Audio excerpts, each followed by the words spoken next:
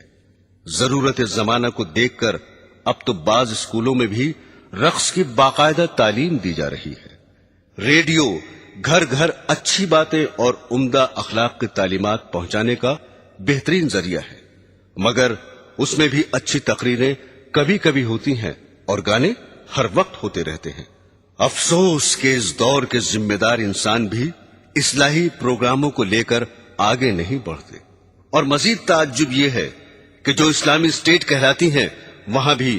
گانے بجانے، عیش و آرام کے آلات، تھیٹر اور سنیما پر کوئی پابندی نہیں ہے۔ حضرت ابو ہریرہ رضی اللہ تعالی عنہ فرماتے ہیں کہ رسول خدا صلی اللہ علیہ وسلم نے ارشاد فرمایا کہ دوستیوں کے دو گروہ پیدا ہونے والے ہیں جنہیں میں نے نہیں دیکھا کیونکہ وہ ابھی پیدا نہیں ہوئے۔ پھر اس کی تشریح کرتے ہوئے فرمایا کہ ایک گروہ تو ایسا پیدا ہوگا جو بیلوں کی دموں کی طرح لمبے لمبے کوڑے لیے پھریں گے اور ان سے لوگوں کو مارا کریں گے، صبح شام اللہ کے غصے اور ناراضگی و لعنت میں پھرا کریں گے۔ دوسرا گروہ ایسی عورتوں کا پیدا ہوگا جو کپڑے پہنے ہوئے بھی ننگی ہی ہوں گی، غیر مردوں کو اپنی طرف مائل کریں گی اور خود بھی ان کی طرف مائل ہوں گی۔ ان کے سر اونٹوں کی جھکی ہوئی پشتوں کی طرح ہوں گے، نہ جنت میں داخل ہوں گی نہ جنت کی خوشبو سونگھیں گی، حالانکہ بلا شک و شبہ اس کی خوشبو اتنی دور سے آتی ہے۔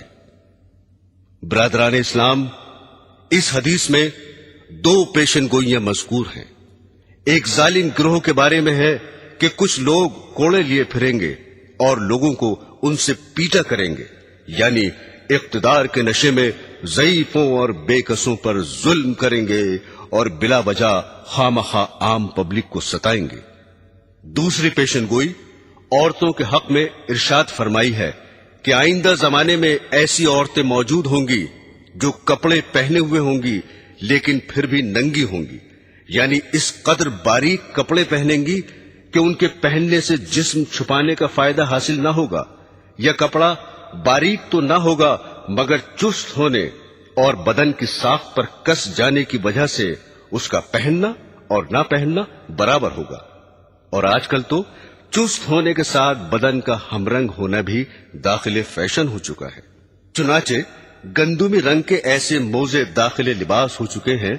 جن کا پیر سے اوپر کا حصہ پنڈلی پر کھال کی طرح چپکا ہوا ہوتا ہے۔ بدن پر کپڑا ہونے اور اس کے باوجود بھی ننگا ہونے کی ایک صورت یہ بھی ہے کہ بدن پر صرف تھوڑا سا کپڑا ہو اور بدن کا بیشتر حصہ اور خصوصاً وہ اعضاء کھلے رہیں جن کو باحیا عورتیں غیر مردوں سے چھپایا کرتی ہیں،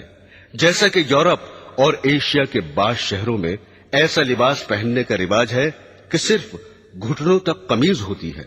آستینیں موڑھے سے صرف 2-4 انچ ہی بڑی ہوتی ہیں، پنڈلیاں بالکل ننگی ہوتی ہیں اور سر بھی دوپٹے سے خالی ہوتا ہے۔ پھر فرمایا کہ یہ عورتیں مردوں کو اپنی طرف مائل کریں گی اور خود ان کی طرف مائل ہوں گی، یعنی ننگا ہونے کا رواج مفلسی کی وجہ سے نہ ہوگا بلکہ ان کی نیت مردوں کو بدن دکھانا اور ان کا دل لبھانا مقصود ہوگا، اور لبھانے کا دوسرا طریقہ یہ اختیار کریں گی کہ اپنے سروں کو جو دوپٹوں سے خالی ہوں گے مٹکا کر چلیں گی، جس طرح اونٹ کی پشت کا بالائی حصہ تیز رفتار کے وقت زمین کی جانب جھکا رہتا ہے۔ اونٹ کی پشت سے تشبیہ دینے سے یہ بھی بتایا کہ بال پھلا پھلا کر اپنے سروں کو موٹا کریں گی۔ پھر فرمایا کہ ایسی عورتیں جنت میں داخل نہ ہوں گی بلکہ اس کی خوشبو تک نہ سونگھیں گی۔ شریعت اسلامیہ نے زناکاری سے بھی روکا ہے اور ایسی چیزوں سے بھی روکا ہے جو زنا کی طرف بلانے والی ہیں، حتیٰ کہ اس کو بھی زنا فرمایا ہے کہ کوئی عورت تیز خوشبو لگا کر مردوں پر اس لیے گزرے کہ مرد اس کی خوشبو سونگھ لیں۔ برادران اسلام، کسی حادثے اور واقعے کا قیامت کی علامتوں میں سے ہونے کا یہ مطلب نہیں کہ قیامت کے بالکل ہی قریب ہو، بلکہ مطلب یہ ہے کہ قیامت سے پہلے اس کا وجود میں آ جانا ضروری ہے۔ اس لیے آن حضرت صلی اللہ علیہ وسلم نے بہت سے حوادث و واقعات کے بارے میں یہ فرمایا کہ قیامت اس وقت تک قائم نہ ہوگی جب تک ایسا نہ ہو جائے۔ اب میں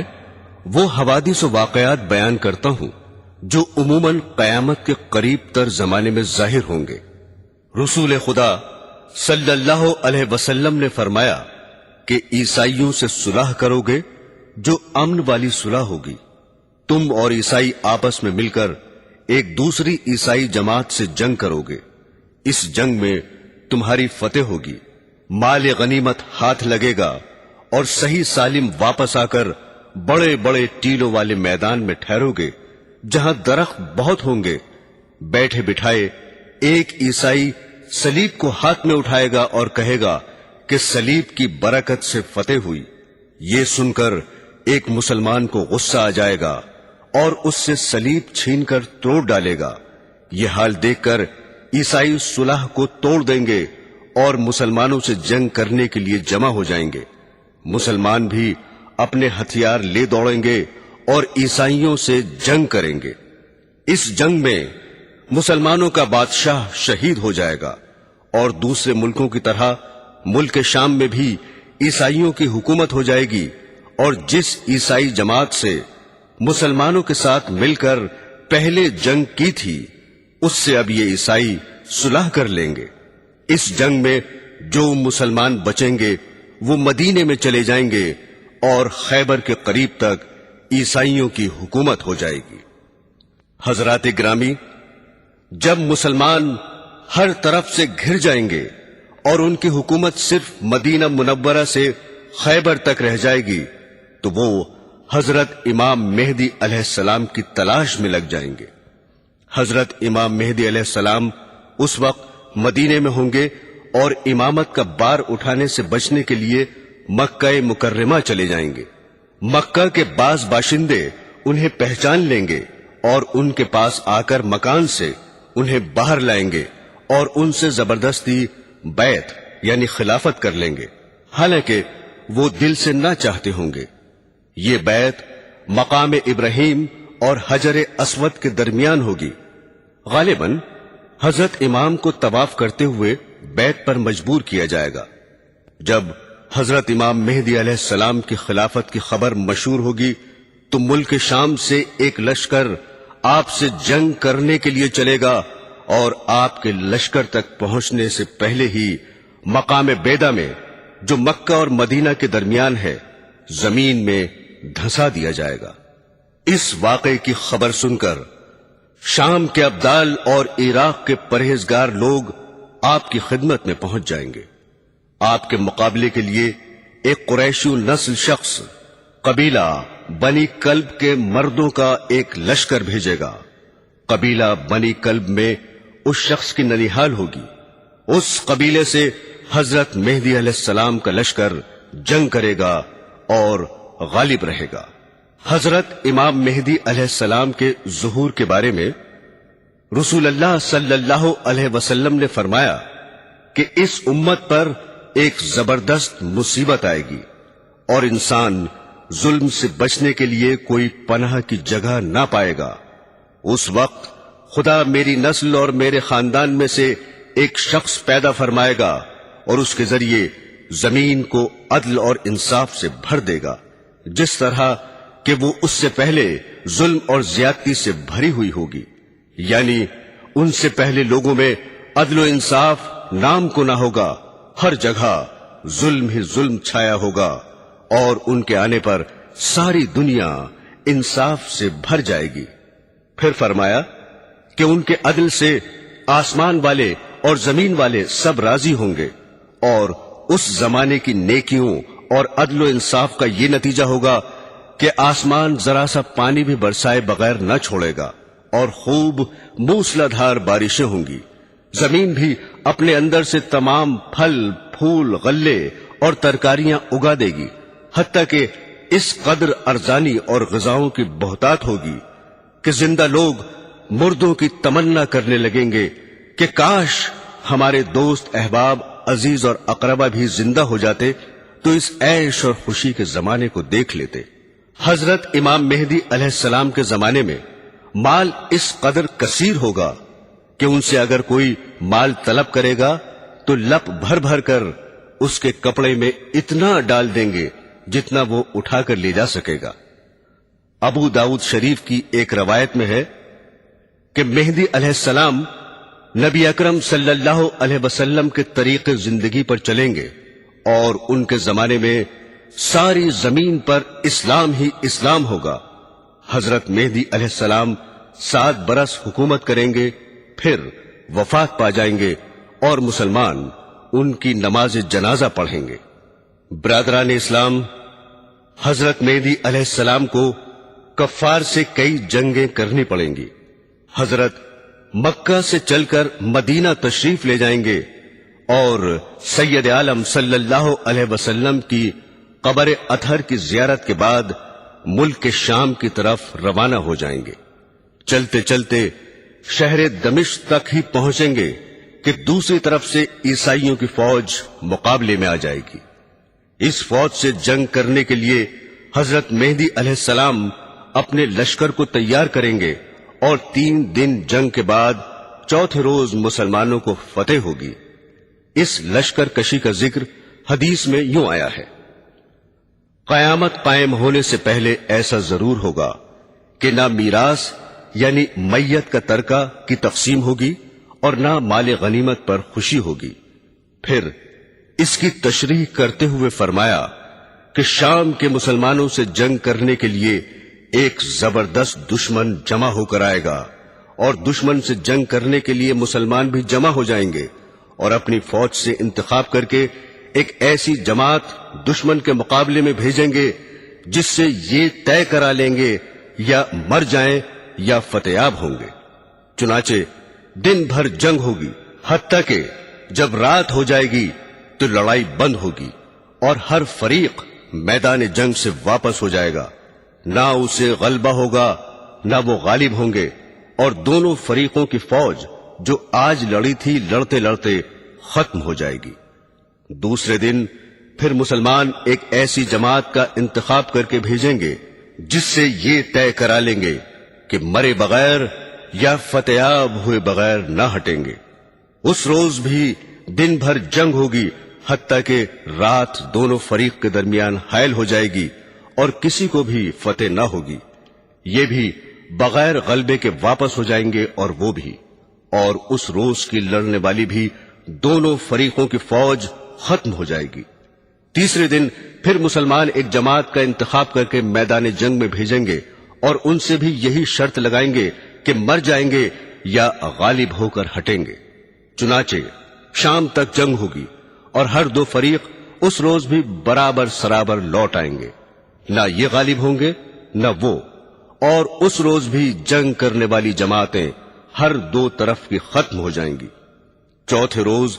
بچے کچے سب مسلمان جنگ کے لیے اٹھ کھڑے ہوں گے اور خدا کافروں کو شکست دے گا، اور اس روز ایسی زبردست جنگ ہوگی کہ اس سے پہلے کبھی نہ دیکھی ہوگی۔ اس جنگ میں شریک ہونے والے ابھی اپنے اپنے کنبے کے افراد کا شمار کر رہے ہوں گے کہ اچانک ایک ایسی جنگ کی خبر سنیں گے جو اس پہلی جنگ سے بھی زیادہ سخت ہوگی، اور ابھی اس دوسری جنگ کی طرف توجہ بھی نہ کر پائیں گے کہ دوسری خبر یہ معلوم ہوگی کہ دجال نکل آیا جو ہمارے بال بچوں کو فتنے میں مبتلا کرنا چاہتا ہے۔ یہ سن کر اپنے ہاتھوں سے وہ مال اور دولت پھینک دیں گے جو ان کے پاس ہوگا اور اپنے گھروں کی طرف چل دیں گے۔ خبر گیری کے لیے اپنے آگے 10 سوار بھیج دیں گے تاکہ دجال کی صحیح خبر لائیں۔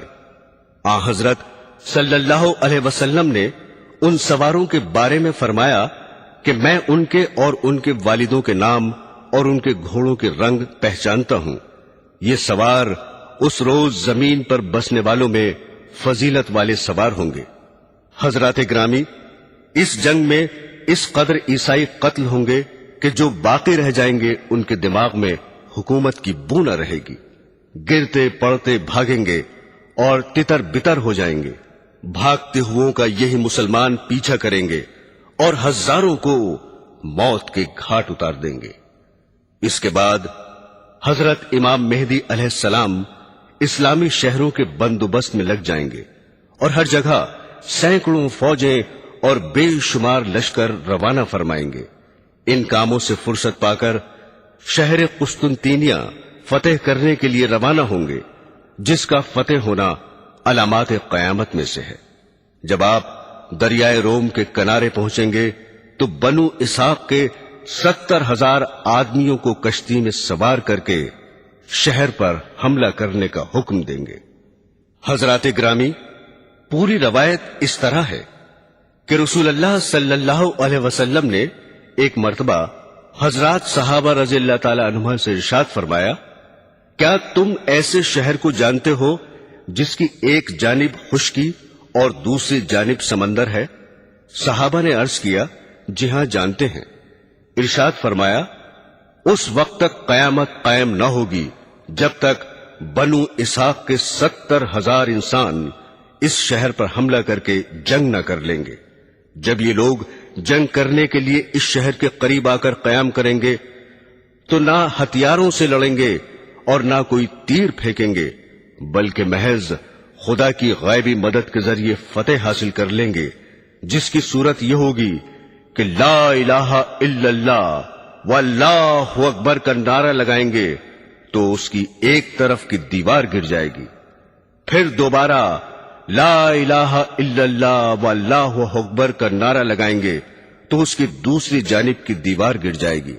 پھر تیسری بار نعرہ لگائیں گے تو شہر میں داخل ہونے کے لیے راستہ مل جائے گا اور اس میں داخل ہو جائیں گے۔ داخل ہو کر شہر کو فتح کر لیں گے اور مال غنیمت ہاتھ لگے گا۔ غنیمت کا مال تقسیم کر ہی رہے ہوں گے کہ اچانک یہ آواز سنیں گے کہ دجال نکل آیا۔ اس کی آواز کو سن کر ہر چیز کو چھوڑ کر واپس آ جائیں گے۔ مسلم شریف کی دوسری روایت میں ہے کہ فتح قسطنطینیہ اور خروج دجال کا ذکر یوں ہے کہ آن حضرت صلی اللہ علیہ وسلم نے فرمایا کہ قیامت اس وقت تک قائم نہ ہوگی جب تک ایسا نہ ہو کہ روم والے عیسائی ایک جگہ قیام کریں گے اور ان سے جنگ کے لیے مدینے کا ایک لشکر نکلے گا جو اس وقت زمین پر بسنے والوں میں فضیلت والے ہوں گے۔ جب دونوں طرف سے فوجیں صف بنا کر کھڑی ہو جائیں گی تو عیسائی کہیں گے کہ ہمیں اور ان مسلمانوں کو چھوڑ دو جو ہمارے آدمیوں کو قید کر لائے ہیں۔